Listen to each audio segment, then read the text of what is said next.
I just want to be an advocate for all of you out there and say, look, it's time to, if you have not spoken up and you hear things that are racist, even if it's from people who are the president or the directors or the executives in the hospital, your colleagues, there's a way to address it and call it out without having a direct confrontation, because maybe that's not going to be the thing that's going to land.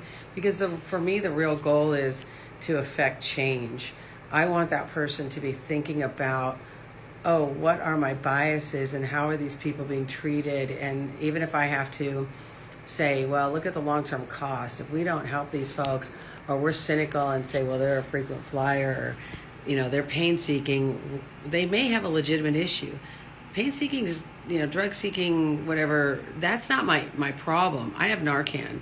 I'm not going to obsess and become cynical about somebody who is, perceived as drug-seeking, and they may seem like they don't fit the profile of somebody in pain, but everybody adapts differently also to chronic pain. So just remember that, because I've had quite a few sickle cell patients, and it's been very different, addressing their needs, and I'm in more of a ER type of setting. So I'm seeing them and being the one to often be the first person past the triage and ER to assess them and really talk to the providers to address their needs, or look up their care plans, or call their physicians and providers and say, hey, what is their pain management plan?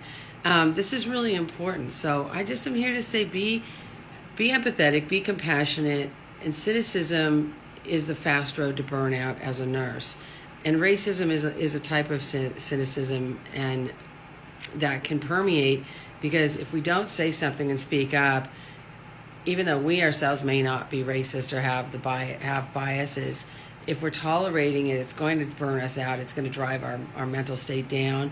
So it's really important to address it. And sometimes there's very creative ways to address things. So I encourage everyone who's in healthcare to not tolerate at all racism, bias, homophobia of any kind, and call it out and advocate for your patients. And that may mean physically stepping up and saying, hey, I'll just take that patient here. Let me start that IV. Let me take a look at their care plan. Let me take a look at their history. Advocate for them, advocate for whatever their disease process is. That's our job, and if you don't like that, and if you are one of those people who is genuinely racist or homophobic or biased, healthcare is not the place for you. It's just not. We need to provide an environment of care and a working environment that supports all people. That is part of the problem right now in healthcare, is good people are really getting burned out, and part of that burnout is working around people who are cynical assholes and racist and sexist and homophobic, or maybe that's the majority, and feeling like you're outnumbered. Move beyond that and transform your space. Be an advocate. That's our job. Thanks.